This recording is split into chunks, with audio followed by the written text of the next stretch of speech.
Police Week is important because it gives us an opportunity to pay homage to peace officers who've given the ultimate sacrifice of their life. It gives us a chance to reflect upon duty and service and honor and what it means to be a peace officer, not only in this city and in this state, but in this country, and the sacrifices that not only the officers make, but often their families too. And it's really important that we come together and reflect on the great sacrifice of the men and women who are in this profession. I was 13 when I lost my dad. You know, every kid thinks their dad is Superman and can't be hurt.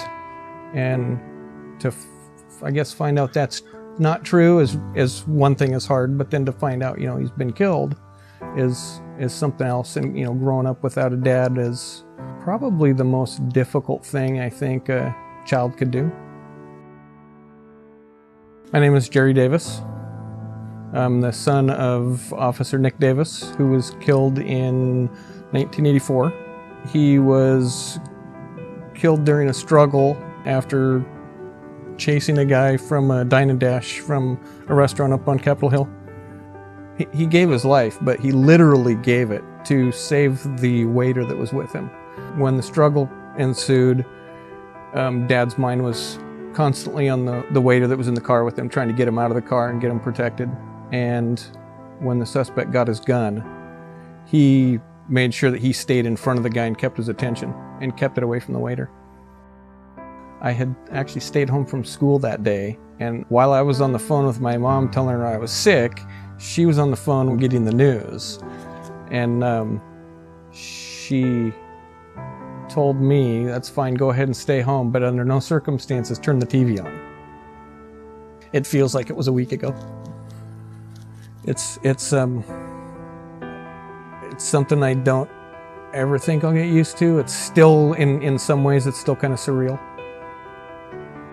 Police Week's important and should be celebrated because it's about remembering the officers that have lost their lives in the line of duty. Just the fact that they're out there day and night, 24/7, you know, protecting people, helping people, catching the bad guy. Anytime one of them, you know, loses their life, it's a tragedy, and it's something that shouldn't be forgotten.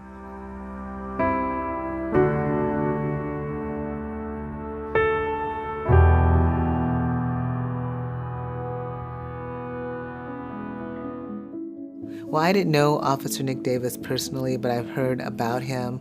I often, when I worked in the East Precinct, passed by the memorial that's just off of Broadway that's dedicated to him.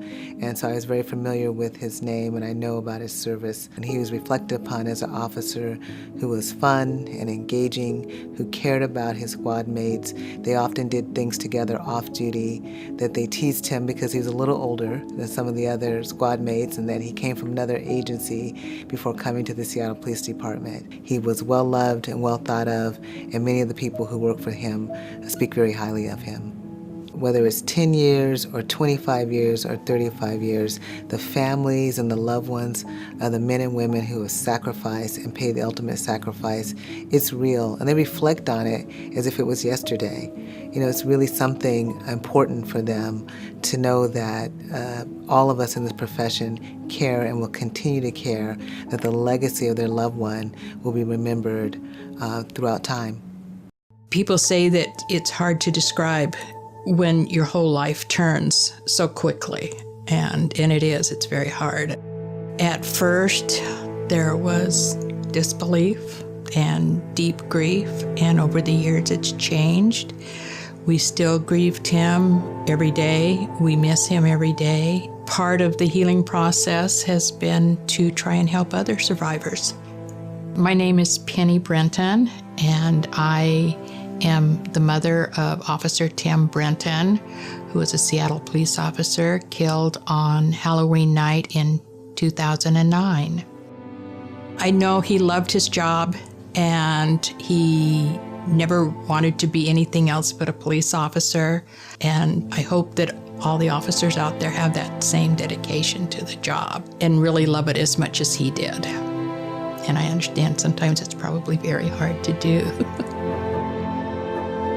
Tim, if you just met him, probably being a police officer was not what you would connect with him. And because Tim had a form of a muscle problem, he had to work very hard to get through the Army, and he also had to work very hard to get through the academy. He also had a fear of heights. So while he was in the Army, he specifically took rappelling and airborne so that he could get over the fear of heights, and that's how Tim approached problems. From the police department and from the community at large, we've just received support and kindness that's phenomenal, and we appreciate it all. We were very honored the first year after Tim died that the neighborhood put together the beautiful memorial that is up there.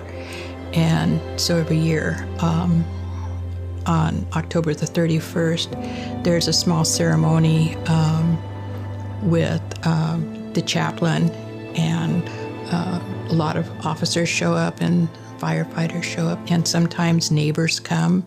There's a candle lighting ceremony, and someone speaks for a few minutes. But the memorial that the neighborhood built up there is truly lovely and honors Tim very well.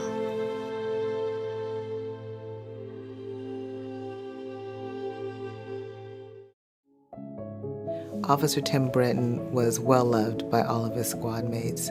I knew him personally enough to say hello and know his name, but there were others who were much closer to him, and they just really and truly loved him and admired his commitment to duty and the work that he did. He was a field training officer, giving extra time and training to make sure that the officers coming into this organization had their proper training and were ready to do the work.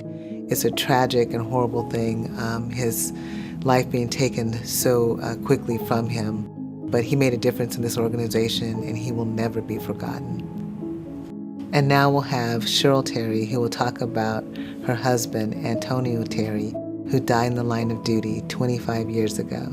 I knew Officer Antonio Terry personally. We both worked out of the East Precinct. He was a great guy, fun, charming, hardworking. And I remember when Lieutenant Lavelle called me to tell me that Antonio had been killed in the line of duty. It was devastating. I've never cried so hard and so long ever in my life. And that is the truth. It was really quite a shock, and I was completely devastated. We are all changed, our normal changed on June 4th, 1994. When Antonio was first killed, Austin would ask me for days, "When's Daddy coming home?" And he was 3. "When's Daddy coming home?" And I couldn't find the right answer to give him other than saying, "Some bad guys hurt Daddy and he can't come home." I lost my husband, Antonio Terry, on the morning of June 4th, 1994. He was just returning to the South Precinct from a buy-bust downtown and ran into a guy jumping in front of cars off the Swift Albro exit. Antonio pulled ahead of a car on the side and walked back towards them to see what was going on. And he was recognized as a narcotics cop.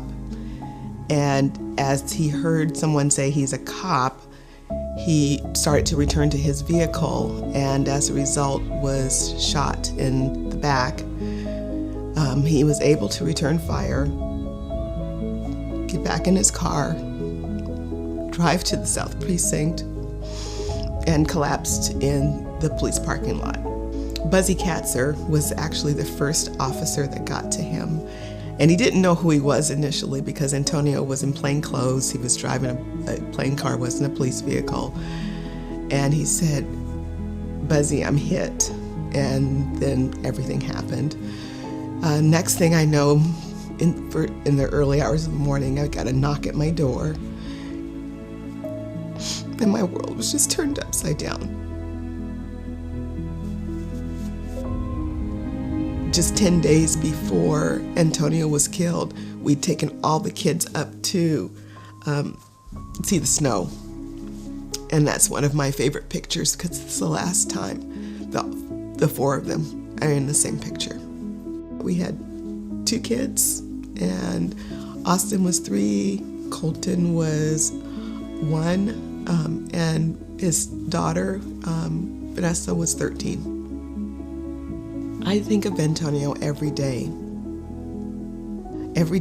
and especially when we have these milestone events in our lives. The boys graduate from high school, Vanessa graduates from college, Vanessa gets married, she has her children, he doesn't get to meet his grandchildren or play with them. Those things remind me on a daily basis of the loss that we have. But I hope that he's smiling and seeing we're all doing okay. But we will never, ever forget him. And he just had such a great personality. He was a people person.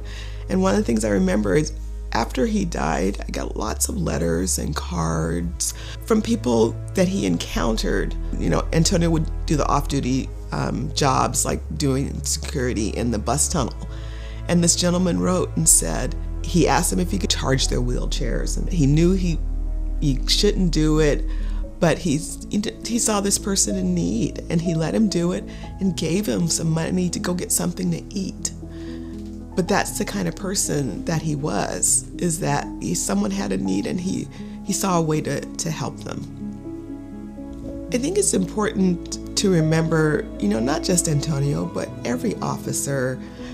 It is a reminder of how dangerous this job is, and for us to be thankful for those who still want to do the job.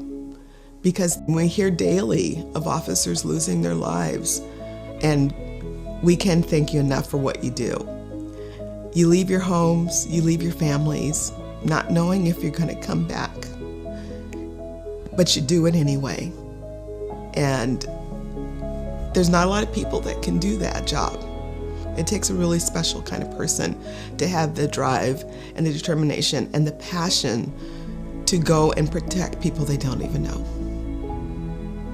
I would say to the men and women of Seattle Police, think about the balance.